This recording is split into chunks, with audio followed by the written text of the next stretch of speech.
నల్గొండ జిల్లా చిట్యాలలో భారీ వర్షం పడింది. హైదరాబాద్ విజయవాడ హైవేపై రైల్వే బ్రిడ్జి కింద భారీగా వర్షపు నీరు చేరింది.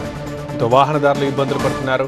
నల్గొండ చిట్యాలలో భారీ వాన పడింది. ఒకవైపు ఎండలు దంచి కొడుతున్నాయి, కానీ కొన్ని చోట్ల అక్కడక్కడ ఇలా వర్షం పడుతూ ఉంది. సో చిట్యాల నుంచి మనం చూస్తున్నాం. హైదరాబాద్ విజయవాడ హైవే ఇది.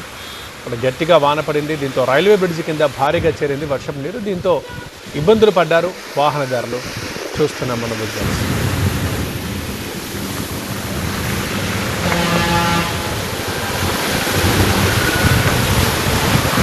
వైపు రోహిణీ కార్తె వచ్చింది. ఇప్పుడు రోడ్లు పగిలేలా ఎండలు కొడతాయంటున్నారు. సో ఎండలు కూడా ఆ రేంజ్లోనే ఉన్నాయి, కానీ కొన్ని చోట్ల మాత్రం ఇలా చినుకులు పడుతున్నాయి. ఇక్కడ నల్గొండ జిల్లా చిట్యాల నుంచి చూస్తున్నాం. ఈ చినుకులు కాదు, భారీ వాననే, గట్టి వాన దంచి కొట్టింది. ఆ దెబ్బకు అక్కడ రైల్వే బ్రిడ్జ్ కింద, అది హైదరాబాద్ విజయవాడ హైవే అది. సో హైవేలో రైల్వే బ్రిడ్జ్ ఉంటుంది, దాని కింద భారీగా చేరింది వర్షం నీరు. దీంతో వెహికల్స్ అన్నీ మెల్లగా కదలడం మనం చూస్తున్నాం. వాహనదారులు ఇబ్బందులు పడుతున్నారు. ప్రస్తుతానికి వర్షం తగ్గింది.